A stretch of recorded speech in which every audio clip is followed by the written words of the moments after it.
Welcome back to Tomahawk Sports Talk, where we bring you all the news, insights, and updates from Fort Osage sports. I'm Blake Overbeck. I'm Brandon Aston. And I'm Matthew Soul. We're going to jump right into football, where they took on Ruskin on the homecoming game and beat the Golden Eagles 49-0. Braden's going to talk about his talking points from that game. I mean, obviously, you could tell throughout the games that the Indians were a much better team than the Ruskin Eagles. But what very much excites me is that the Indians played a very clean game, both offensively and defensively. Offensively, there was one turnover, and throughout there's only 5 penalties in total, and those are penalties like a false start and like an offsides that are easily cleaned up from there. And then the Indians outgained the Ruskin Eagles by only 294, which sounds interesting to say, but you think about it, the Indians always got possession within the 50, so not a lot of yardage to go there. They accumulated 139 passing, 137 rushing, so very split between the middle. I think that's the type of attack you want to show for the Indians.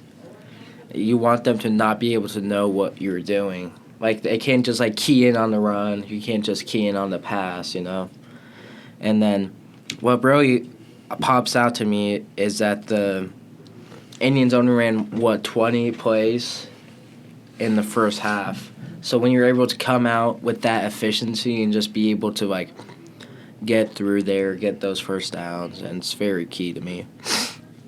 Ruskin Eagles also had negative 18 total yards. I was going to ask about that. What does that mean for the defense? Because I felt like watching it, every single play they moved backwards. That's what I felt like. Yeah, I feel like that's very key for the Indians. It very much carries their momentum, makes them a better type of, more confident, especially when we're facing a tough challenge next week in the Raytown Blue Jays.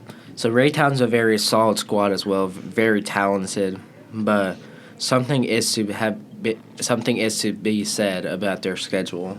Yeah. They're 5-1, but they haven't beat a team over 500 yet.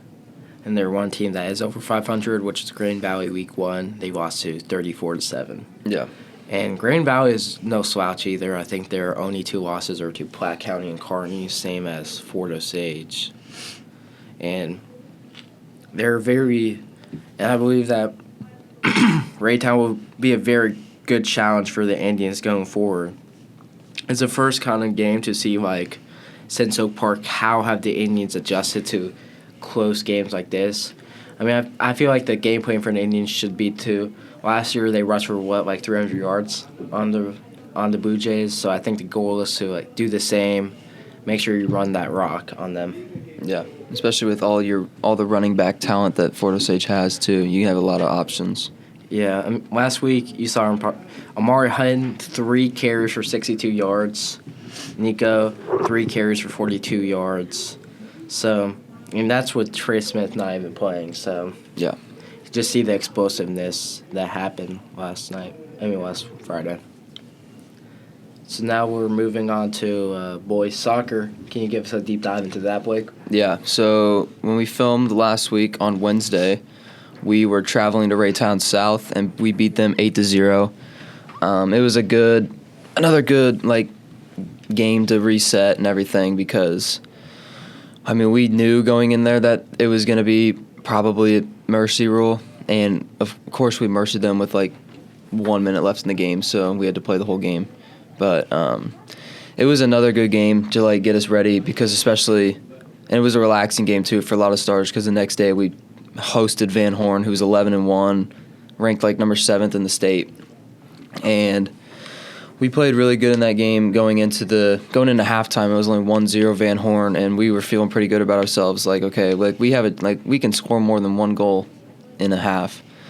But then Van Horn came out strong. They scored within 2 minutes of second half starting, and that's kind of when we all fell apart. We got a few yellow cards after that. There was a lot of trash talking between the teams. It just got kind of chippy, and they put 3 on us in the second half, which is not what you want to see. But Van Horn, they're a talented team. And then on senior night this Monday, we took on Ruskin, and we scored 8 goals to their 0. We had, I think, 6 going into halftime. I believe it was 7. It was 7, okay. It was something like that. But yeah, that was another. It was a good win for our seniors to show thanks to everything they did throughout their career, and also it's just a good win. Especially, it's also a conference game too, because big night for you too, Blake. You had 5 goals. Yeah. And an assist. Yeah, that was. Except for on Twitter it says black over back. Yeah, Hinkley must have made a typo on there. Yeah. So how is it like? Tell me about those 5 goals. Like, how does it feel?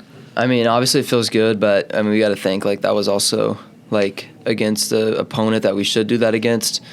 But I mean, I've never scored 5 goals in a real game before, so that felt kind of good, especially after the first goal we scored. I kicked it off the goalie, gifted a goal to Andrew Ayala. But I mean, it's always good. It's good momentum, especially going into tonight, where we take on Green Valley again. This game is probably the biggest game of our season because both teams are tied for number 1 in conference. So I mean, whoever wins this has a pretty good chance at moving on. And Green Valley's been on a roll recently. They've won 4 straight. They put 11 on Ruskin, beat Raytown 4-1, beat Platte County 6-2, and Hickman 3-2. So this is going to be a tough match. But, I mean, we've already beat them once. I don't think there's any reason why we shouldn't think we can beat them again. But, I mean, if we just play our game, we should be able to compete, and it should be a really good game. Yeah, I definitely agree with you, Blake. Green Valley, I mean, you just look, they've had tons of quality wins, and they definitely look like they took the energy from your guys' game. I feel like they took that as a turning point. Well, you guys have struggled more since that game. Yeah, I mean, also we haven't really. I mean, you take out the 1 week against Raytown and Belton, we really haven't played in like anybody besides Van Horn. But yeah. I mean, and we can beat Belton and Raytown again when we play them at home. I mean, there's no reason why we couldn't be able to beat them. But the next 3 games are big for us. We have Green Valley tonight, and then we travel to Truman on Monday, and then we host Belton on Wednesday. So those are 3 straight conference games with 3 teams towards the top that we need to find a way to win. And that Belton game 1 week from now will be on Huddle TV, so you can catch that with some KFOI broadcasting. It'll be me and Lucas Harp on the call. There you go. So. All right, now we're going to move on to volleyball. All right, Matthew Soul's going to take away. So volleyball has been on a run. They've improved their record to 28-1 with 4 straight wins, all in 3 sets. So that really just shows the dominance they've been on lately. Like, they've won 8 out of their last 9, and that only loss was to Helias Catholic, who is 26-1-1. So. And they're not just playing some like snubs either. Chrisman has a good volleyball team. Raytown isn't too bad. Rockport. So. But I do have to say, besides that Helias Catholic loss, they have not lost a set in those 9 games. Yeah, all 2-0, 3-0 wins. Yeah. And that really shows that dominance that has really helped them improve their record. And hopefully a good conference to district run. Their senior night against Raytown, 3-0 win. So that always feels good. But not much else to say. Oh, shout out Lacey Zorn for breaking the season record and the program record for, blocks? Yeah. Blocks in a season? Yeah, so shout out to her. That's impressive. I also want to chime in here. I want to say the volleyball team hasn't played past 3 sets or 2 sets if you're playing a tournament since September 20th.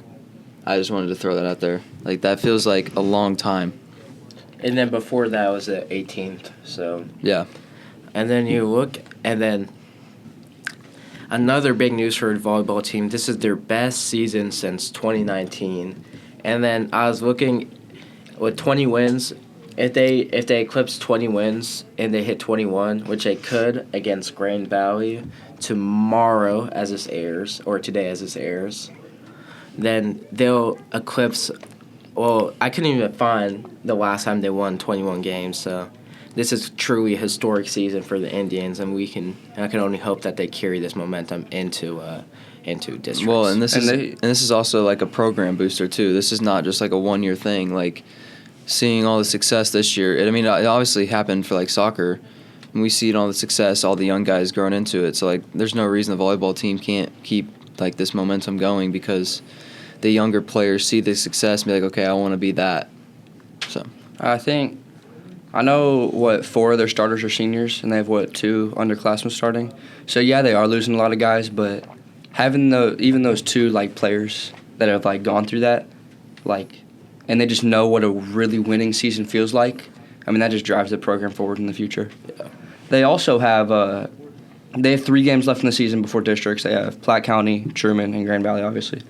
Those are 3 very winnable games for the Indians. So hopefully they can capitalize and have 7-game winning streak momentum going into districts. Of course, I'm pretty sure they lost to Grand Valley in 4 sets last time, and then they beat Platte County and tied with them at some tournament, and then they beat Truman. So it's a very winnable 3-game slate that they can turn around, show they can ride this momentum going to going to districts like you said. So now we're moving on to softball. Yeah, I'm going to carry away with softball. They have their last couple games, they've improved their record to 13-18 after a couple tough losses. Before their latest three-game winning streak, they lost 3 in a row to Grand Valley, Platte County, and Rockbridge, which are obviously tough opponents. But they got some momentum back. Obviously, they played a doubleheader with Ruskin, which that's always good to have momentum back, put a lot of runs up. I think games like that are important during the season, get confidence up. Like, I remember during the baseball season, that would get a lot of guys out of slumps. Like, I remember last year, Tucker Kravitz, we played North Kansas City, and he went, 4 for 5, which obviously it's a bad team. And he started hitting good after that. So a lot of those big run games can really help turn a season around, get the bats going. They beat a tough team in Truman after Ruskin, and then they only have 5 games left on their schedule in Belton, Blue Spring South, Park Hill, Smithville, and then Lee Summit North, which are not just going to fall down to them and let them turn their season around. So hopefully they can persevere through that. It's kind of crazy how they already have their districts matchup. I feel like that's weird.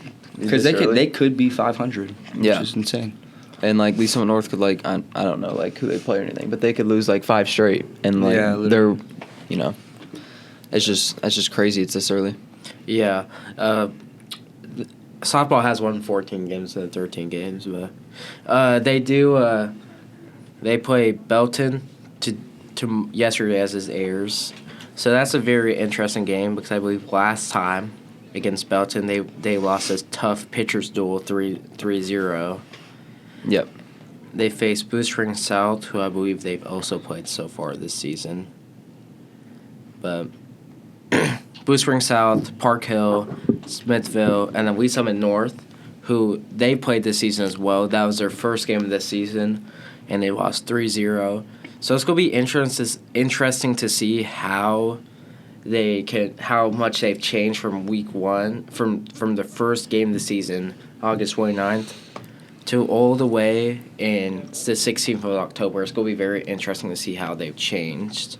Well, it's also good to see that they've won 4 out of their last 7 after playing in the September Slam and going 0-5. I mean, it's good to see that that didn't kill any morale or anything, and that they could turn around and win some games, especially some conference games too. All 4 of them were actually conference games. Very key to get momentum into conference, as I believe girls golf is next, I believe. I'm going to say something about the softball real quick. I don't want to, bash their success, but obviously they've played teams like Chrisman and Ruskin in that run. I think if they get a really good win going into districts, that could really bring some momentum, because I know when you're on the team, the teams that you're beating, obviously.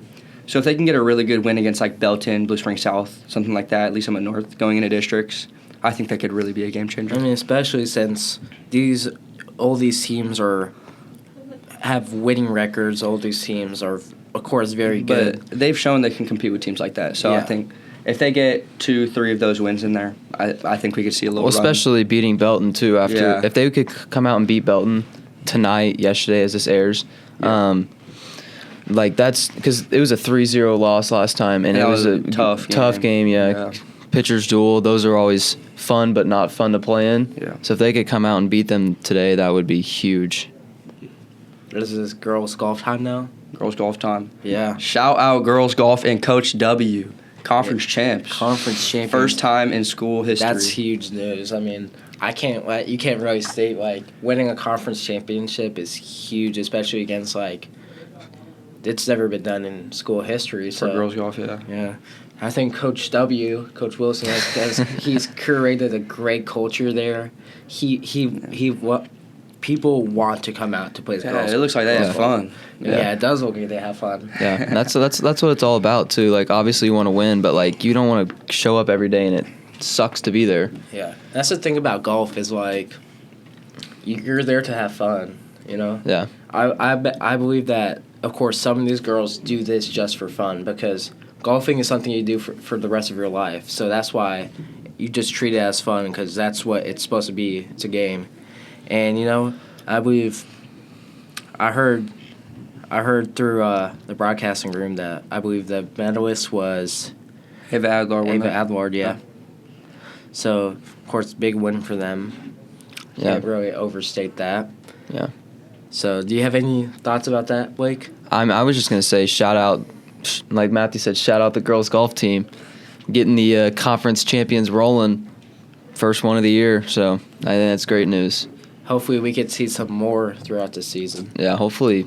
All right. So now we talk about girls tennis. Girls tennis. So I believe last time we left off, they played Belton, which was a 0-9 loss, and then they played NKC, which was a 0-9 loss, and then Winnetonka was a 1-8 loss. I feel like the Indians they play a lot of great teams. That's the thing. I'm looking at their schedule. They played 2 opponents under 500 throughout the whole season, and the rest of the teams they face are very, very good. Yeah, So, and then their individual tournament is this Friday. yeah. So tomorrow, as this airs, and then the next week they go into their team tournament. So maybe the individual tournament can get some momentum going for them going into districts. It's all about building confidence. Yeah. Because tennis is a mental game, if anything. There's a lot of great books out there about it, and I feel like it's very important, very key to have your mental and your psyche right before a big team tournament. And I believe that's all the news. Yeah, that's all we have for today. Thanks for tuning in. We'll see you next week. I'm Blake Overbeck, I'm Ray Nyson. And I'm Matthew and we'll see you later.